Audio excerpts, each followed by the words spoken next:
Sige. Palayan. Ay, dili. Balik. Sila para yun. Para ka na bigiman.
From this magnification for the sound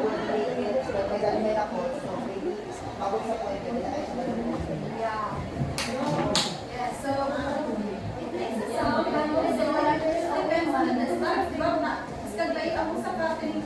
example, na ay nagtumalin na agawin yung matulungan iperti.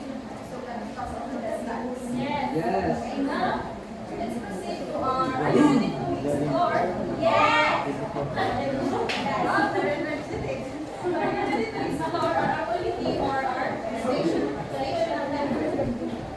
Now, let's proceed to our ability. But before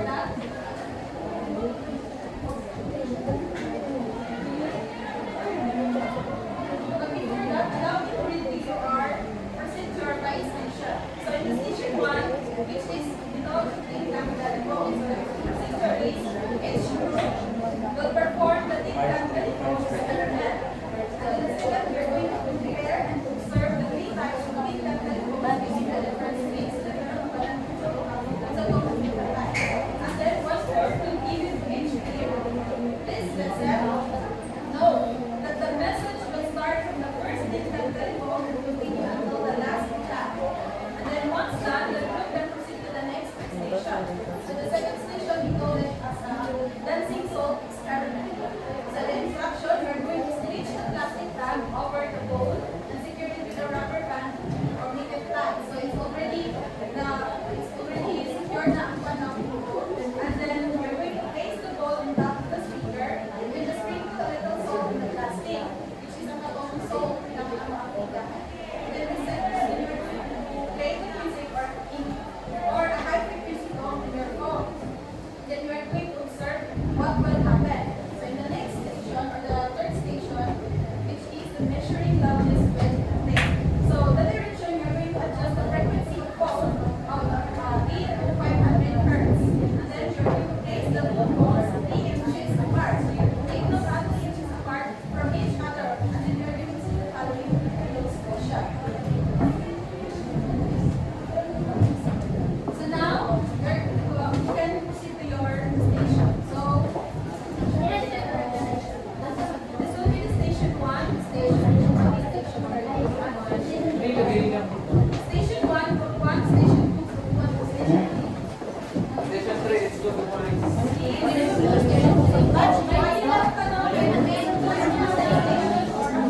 Ibalik mo niya, 3 inches, wala pang support. 3 inches yung mga 3 inches. 3 inches, daribas, 3 inches. Ano yun? Eh, dili man, lahat mo tagkamot. Sige, i-play nyo. I-observe na lang din.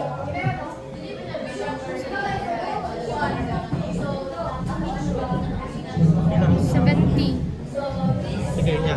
Painay ang volume. 75 naman tayo 75. Mura ba yung number ani? Tama, dili up. Tama na lang.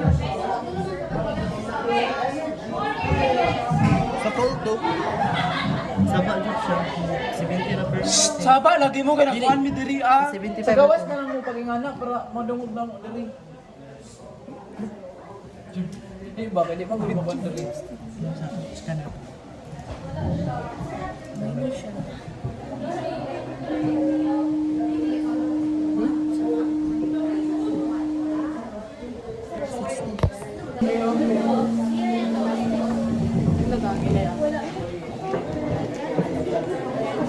No, nag-flash siya.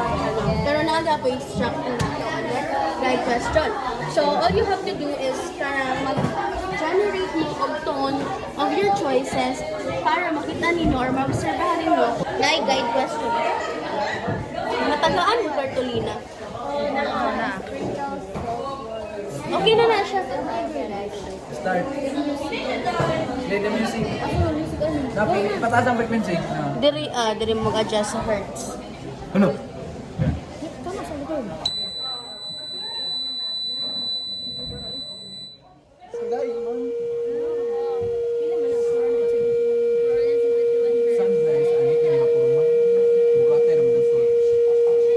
Sige pa.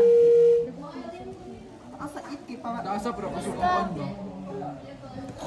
Yaman lang yung tingog. Kamu kayo mag-generate og tone no. Mana kay sa brain na kuan. Dili na kamo sa TikTok ba? To refresh your mind.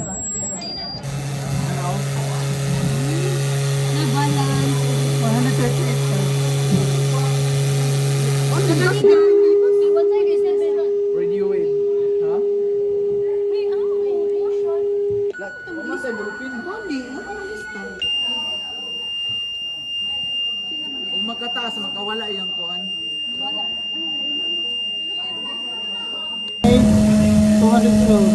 Medyo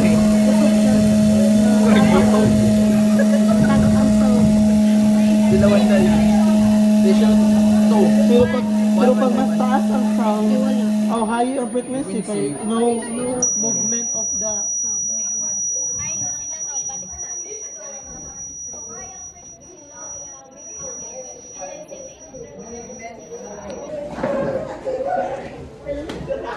Mag-click mo ba na si sir?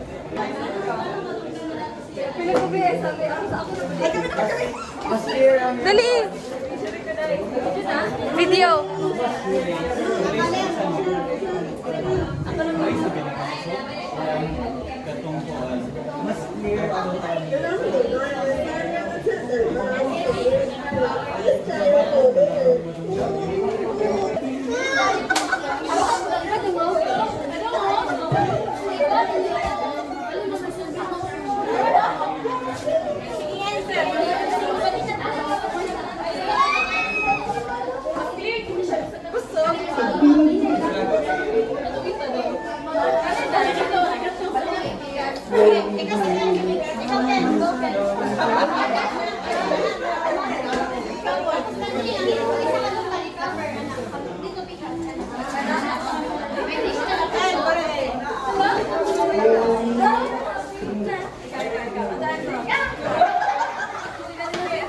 Okay, lahi mangkod ni.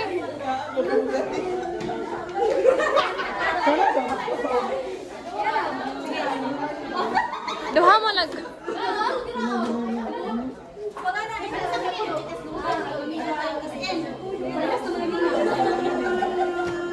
Sorry lang, sorry.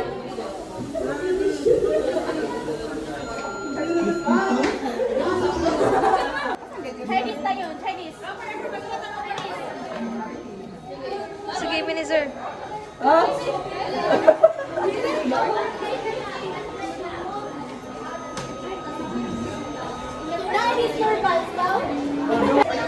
Material effect.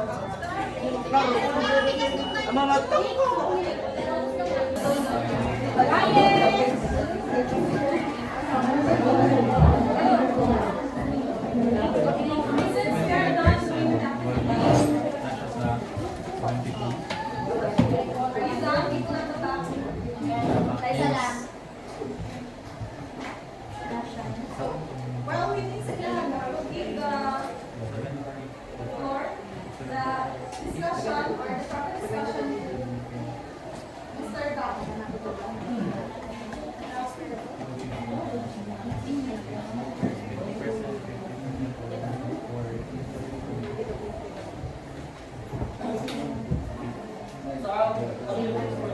Understand the basic concepts of sound waves, speed, sound, intensity, and sonic waves.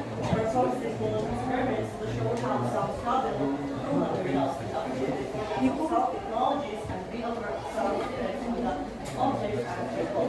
So our topic for today is sounds and hearing, which is nothing but topic, the sound waves, the speed of sounds, the sound intensity, and the sonic waves and performance. First, let us define what is sound.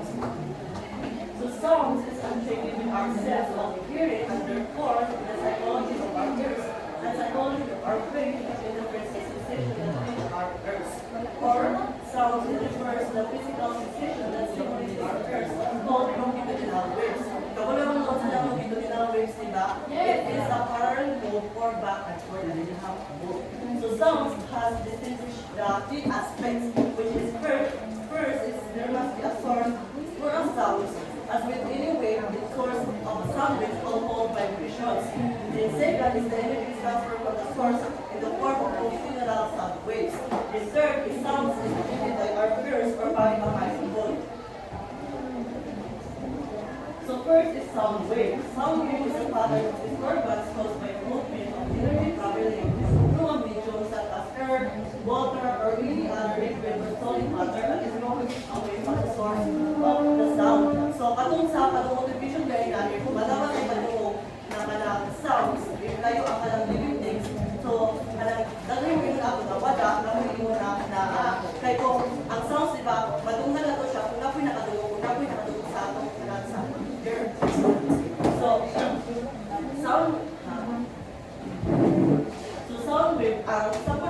kay sa station 1. So station 1 is not niliputin ka, kaya different ka ng string, dahil ka lang sa yard, dahil sa liston, kung laboy sa kanang sa metal. So ang kadong kanang string out, kung siya ang video or disturbance or equilibrium sa kanang sound wave, kanina agi ang kanang mga sounds, or dito i-transmit ang kanang sounds, ito sa inyong partner. So ang song is like, kung siya mo agi sa air, kung siya mo agi sa water, or sa solid matter. So sound waves are created by object vibrations and produce pressure waves. So there are other materials or there are other instruments na makaproduce ng sound waves. First is the string board ay the sounding board of string instrument to take the guitar. So di ba dili mo tingog ang guitar, wala tong sounding board niya. Di ba ang guitar igura siya mo kanang igura siya yan ang string, tapos ang nag-goes with ang tingog ay kadong sounding board. This is the earth column with a wind or wind instrument. Then, the flute or mouth singer. So this vibrating material is sensed as disturbance as a robotic medium, usually the air in the form of longitudinal wave. So pili ng mga material, iagi niyo siya sa kanang sa air, muli ang iagi na mga disturbance. So a sound wave, it has travel as a series of compressions and rarefactions. So compressions where the air molecules are close together. So muna siya, dahil makita natin sa diagram, na compressions, muna siya ang mga particle na kanang close galing o kanang gamit tayo ka kanang nagpikit ng mga buwan at particles. Ang rarefactions, when they are farther apart, or kanang mga lagay ng mga particles. Note that compressions and rarefactions are both same space or same direction na bilang agian.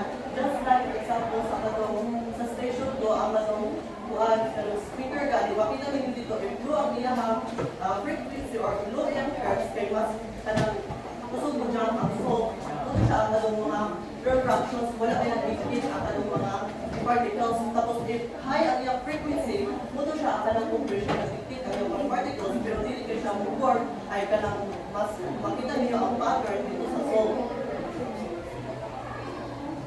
Next is the speed of sound. The sound waves in a medium of travel, the medium gets the speed of sound jets. So sa speed of sound, makita ninyo na sa station 2, which is ang kanong speaker o kanong station 1, kung saan dito sa Kuang, sa station 3. So the average of speed of sound is 340 meters per second or 767 miles per hour. Sound moves the passes through solids and fluids through gases, solids to liquids and gases. So pas mo transmit og sounds, ang solid may tungod kay ang mga particle man sa solid kay kanang compression man siya or pipit siya. Tapos kaysa sa liquids o kaysa sa air. So just like this example, mas pipit ang solid kaysa sa liquid o sa gas. So this is the example of kanang sa speaker. So sa speaker, if one words lang siya, it creates a pulse wave. Ibalik isa na ba ang pulse wave niya? Tapos, one of the example na makita natin ang sound wave is a simple harmonic, which is kaning inaning. So, dili if one particle lang siya, ang nakuha dili like kanang nag-refractions pa niya, iba ang move sa longitudinal wave kay back and forth or parallel at paana siya. So, if kanang ang tining isa ka particles is kanang mo forward siya, because in every one particle, na siya one period of time or 1 second. So, if forward siya, mo-compress siya. So, in every one period of particle, magpuwi siya of one wavelength. O, kung siya one wavelength. So, if upalik na po siya after a period of time. So, remember that ma-change lang ang change lang ang speed of time if kalang change din mo ang ilang medium. Like for example, air. So, for example, kuan sa speaker galing, kaya speaker na dako, may speaker na gabay. Tapos feeling mo na mas mo deliver of sounds ang dako na speaker kay tungod kay dako siya or dako siya sounds. Pero mali na siya kay tungod kay kanang sa amplitude lang siya nag-base or sa loudness lang siya, dili siya sa speed of sound. Guys, ang speed of sound, ma-change lang ang yung medium. So, kaya ang kanong gawin ng speaker kaya para sa siya mo, para siya mo transmit ng sound. So, dili na siya mo apply na ma-change lang siya again sa medium na ginagamit mo. Ma-change lang siya if kanang solid, ang yung ginagamit mo, mas ang kailangan sounds just like yung telepuntikan. So, like for example, kanang singit ka sa imong kanang kauban, like kanang yelling. Tapos, if kanang one galing, kanang Musinggit ka, layo yung kaugay. Yun mo, paspas tumo, transmit na sa oras, paspas tumadubi, kay kung musinggit ka. So, bakit talaga doon na kuya kay hindi kusog man yung tigot or louder. So, muna siya ang kanang speed of sound. Change lang siya ang temperature, like non-humid or kanang sa kanang warp. Yung warp ang sa upo, sa usahan sa taas, muna siya ang temperature. So, this is the kanang speed of sound in different video. So, di ba makita ninyo na mas kanang double of density ang kanang mga metal kaysa sa kanang air. Mas asman ang speed sa kanang metal kaysa sa kining mga air.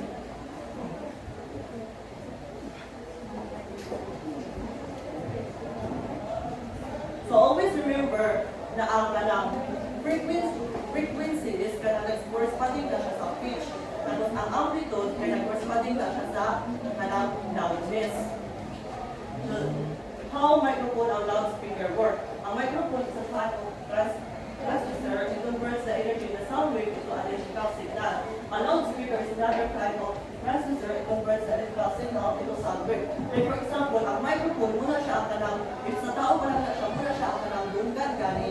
Kaya kung makadungog na siya ang kanang air vibrations, ibang pumps mo kanang pump or kanang mo, adapt din siya ang kanang tingog, din yan dinideliver into speaker. So ang speaker, kay read of kanang minang manang ang sulod, nung paspas siya mo deliver, o kanang, or paspas or loud siya mo deliver, o kanang sounds. Muna na siya ang kanang ang amplifier, which is ang listener. Ganun dito,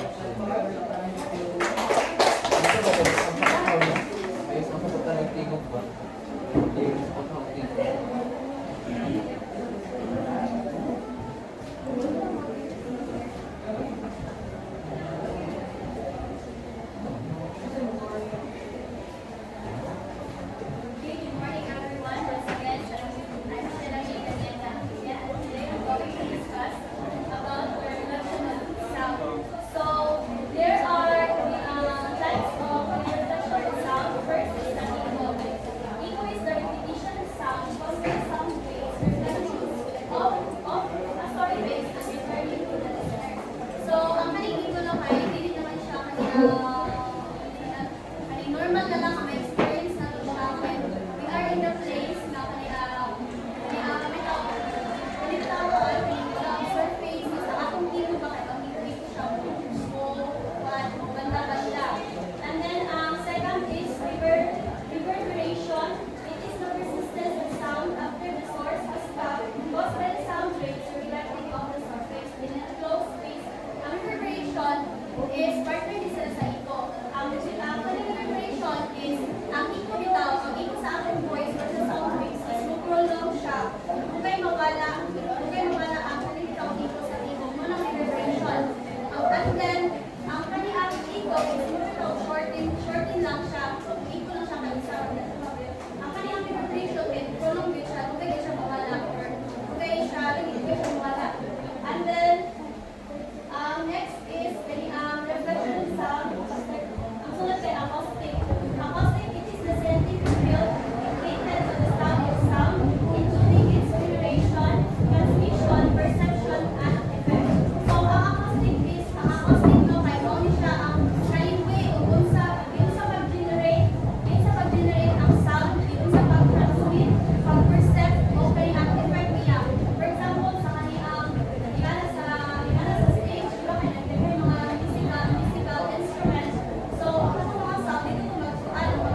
Brave South is makapunos na siya ako.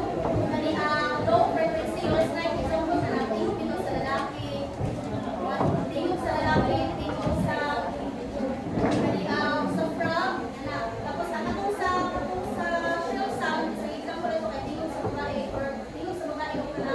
Muni bitaw sa langkaw, ito ang tayo anak. Kasi, kuwan, si Ed.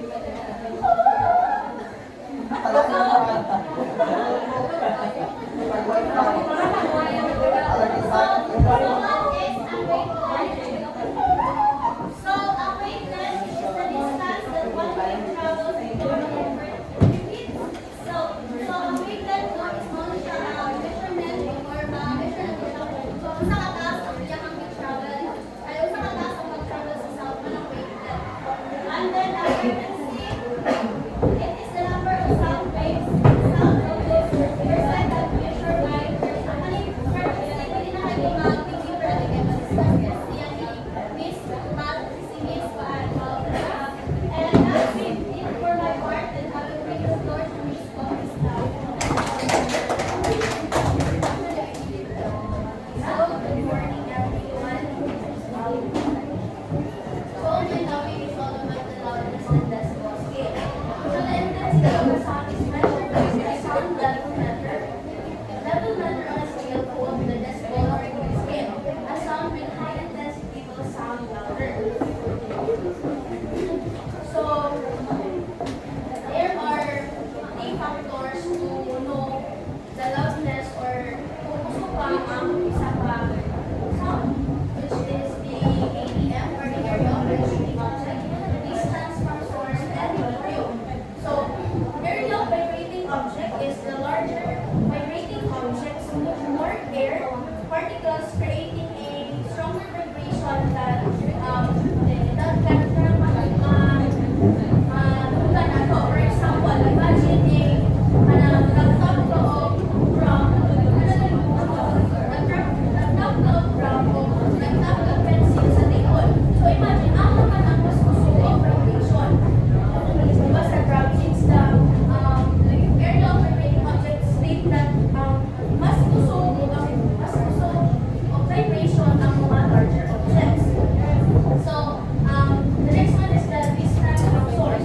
So, the distance from source says that sounds travel in waves spreading out in all directions from a source. As the distance increases, the energy of the sound waves spread all over or in a larger area. So, mas spread siya, mag-weaken ang inyong matugan na sound. For example, in a stadium. I-compare niyo kung naaka sa tuloy sa speaker sa stadium o naaka sa pinakalikod sa stadium. So, kung naaka sa tuloy sa stadium or sa speaker, di ba mas kusog ang inyong matunggan, and then, obviously, and then ang vibration is ma-feel dito mo. Compared to naaka sa pinakalikod. Right? Kung naaka sa pinakalikod is mas hinay na ito or mahinay na ang inyong matunggan, kaya nag-spread naman siya or ang sound kay or ang vibration kay nag-spread na throughout the gases wall o nang mag-breaken ang inyong matunggan. Then, the next one is the medium, solid, liquid, and gas. So, medium state that sound moves by making particles vibrate. The closer the particles are, the easier and faster the sound can travel. So, for example, sa ground station 2, diba, nag-ino ko sa inyo na generate mo o inyong tone, tapos i-observe mo kung sino ang tawag mo sa salt na inyong tone. So, the speaker makes the plastic sheet vibrate. So, these vibrations are like the sound waves moving through particles, liquid, solid, and gases or air. Then, the small particles dance because they are directly affected sa vibrations na nahitabo or na adapt sa plastic sheet na nasa ibabaw. And then the next one is what is pitch? So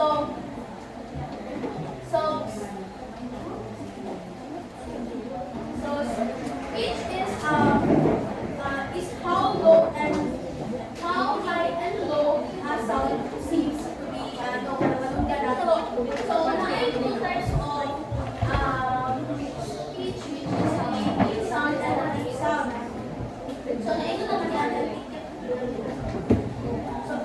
when we say high pitch, high pitch is naa siya high frequency and low wavelength. For example, ang string sa guitar ka ng pinakamalinis na string sa guitar.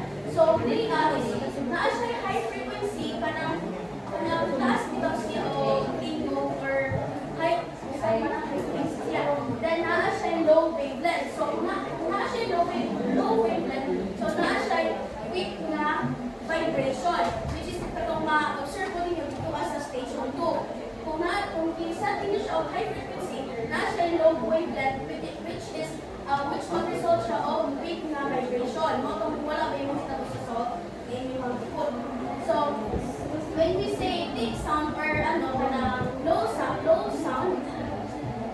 or low pitch, kasi siya is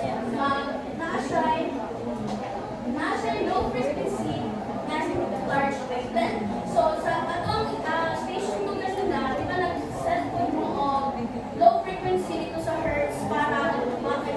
So, na-observahan ninyo ang salt is mag-dance siya.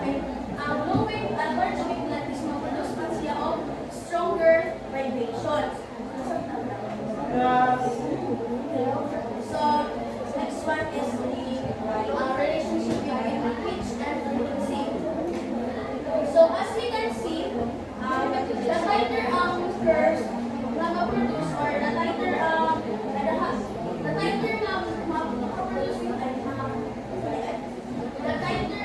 or the frequency ang ma-produce, the highest or mas taas ang iyang pitch na or sound ma-produce. So, pares ang isa kay naa siya 8 wave cycle or oscillation. So, this means that it has frequency or ang iyang hertz is 8 hertz. Yeah. Then, niliyapot sa wider hertz or the lower pitch, pares hapon sa thick sound. Dili is gamay lang ang iyang halipan, hinay lang sila, pero ang iyang pitch, pero wider ang iyang curves. Tapos, kuan ang iyang nasa vibration sa mga mas usog ang iyang vibration. So then, the next one is characteristics of sound waves. So, audible waves lay within the normal range of hearing of the human ear. So, dili normally between 20 Hz to 20,000 Hz. So audible waves are range of a sound that humans can hear, which between 20 Hz and 20,000 Hz. These are likely na everyday na ito mamalugan, like Sroleta, Sikyanan, Katunggan, and kanang mga part na loob. Mga ang audible waves. Now, when we say infrasound waves with frequency below 20 Hz, ang example niya is earthquakes or seismic sound bitaw like sa seismic waves ba na sound na produce mana ang infrasound waves. Tapos makahear ng infrasound waves is only the elephants and whales. Tapos ang elephants mo ang hear mo nila is with 5 Hz and above. Not ang mga hear sound infrasound waves or earthquakes or seismic sounds like seismic sound is ano siya, 18 something matunggan siya sa elephants. Tapos kita to kay matunggan naman ni siya pero dili kayo siya audible sa human. Like for example, whispering bitaw. Dili kanang normal na talking lang. Dili siya imong na audible kaayo sa ako.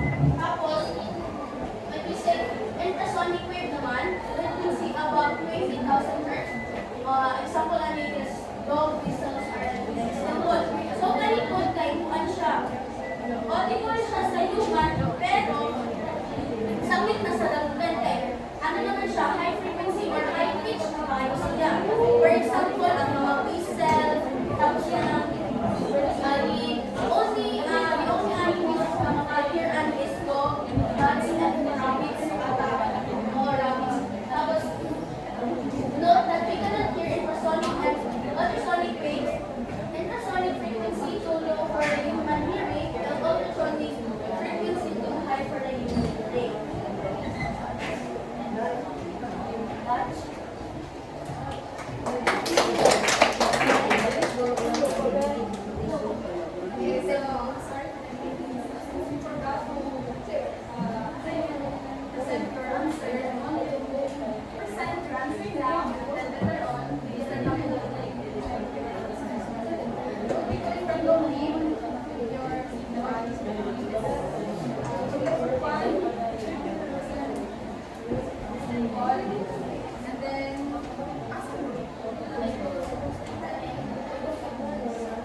Eh, wala may grupo.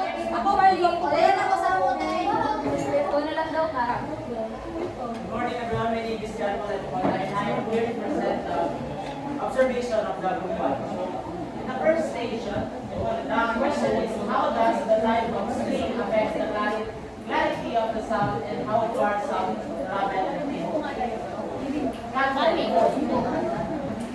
So our answer is it depends on what type of video and the distance between the picture and the telephone. So, na-observe na mo kay mas clarify ang sound or matunggali mo sa metal manipit.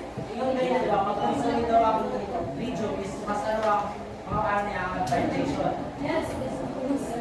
So the next one is station 2. Because second station, how does changing the frequency of the sound affect the patterns formed by the song?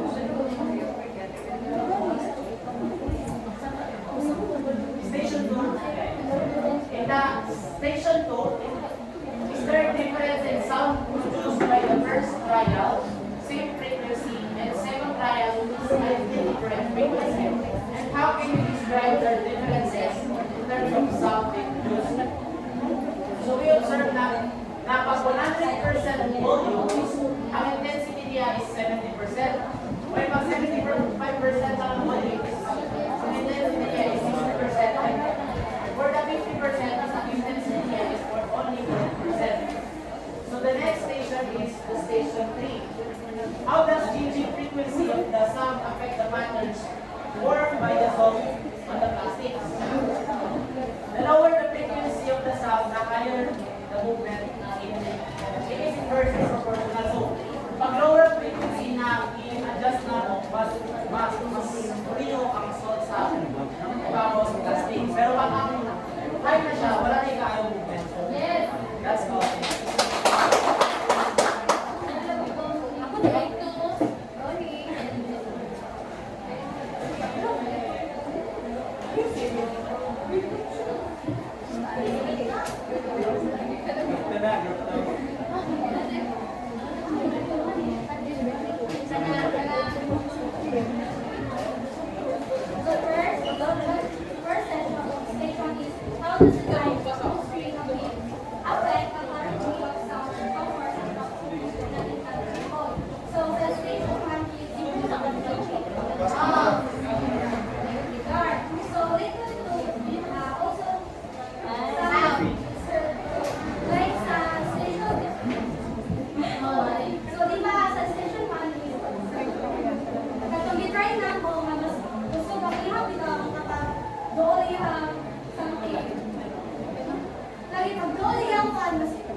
And then somewhere is like version 9 by 9 private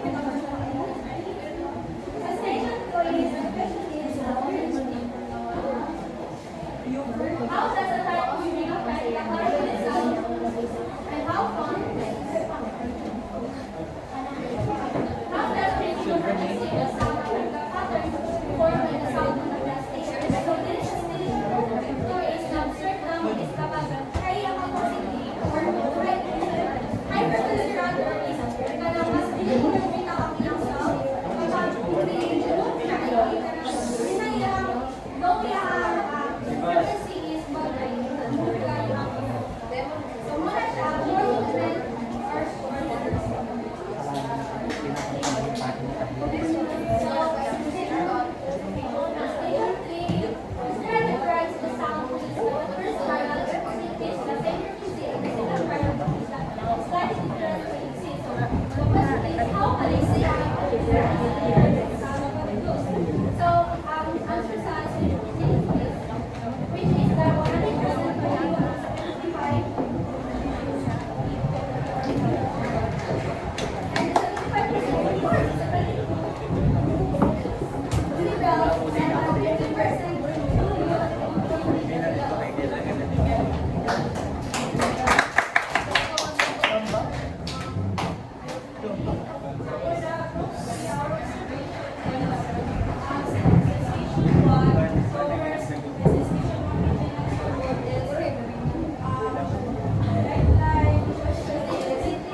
Perfect.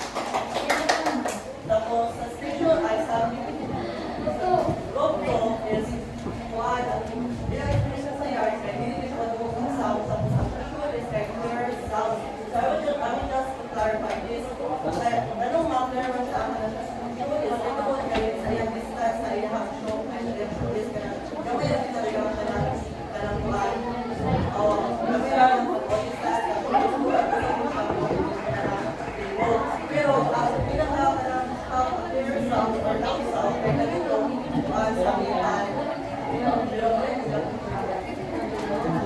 And stable flow time, we're going to answer the low frequency more moving and vice versa.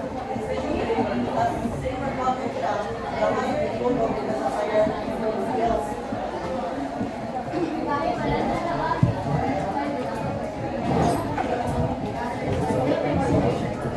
So sa growth rate, kaya lang siya the material of it, nag-arity of sound. Tama siya, kung sa material ng paggamit, maka-affect siya sa speed of sound or maka-affect siya sa clarity of the sound. So ang yard is slow, tapos ang is slow, the moderate, tapos ang metal line. Now, remember that metal is a high density, also high megahertz speed. And transmission flow is more of an answer vice versa. The higher the frequency is the less the meter that is affected. At also kami namin din na taas na din kahit taas mo siya vibration effects niya. The transmission rate, kaya for example, if higher ang iyong frequency ay higher ang volume, so taas mo siya those skills. So all of your answer is correct.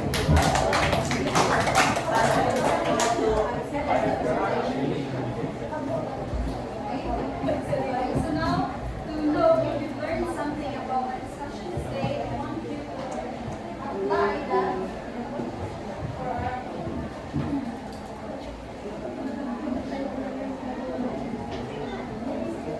now, so the instruction, so by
mag-learn ka ng ano na yun siya or like nag-learn ka ng through ka ng sound because gamit nga cellphone is kasi nag-communicate ka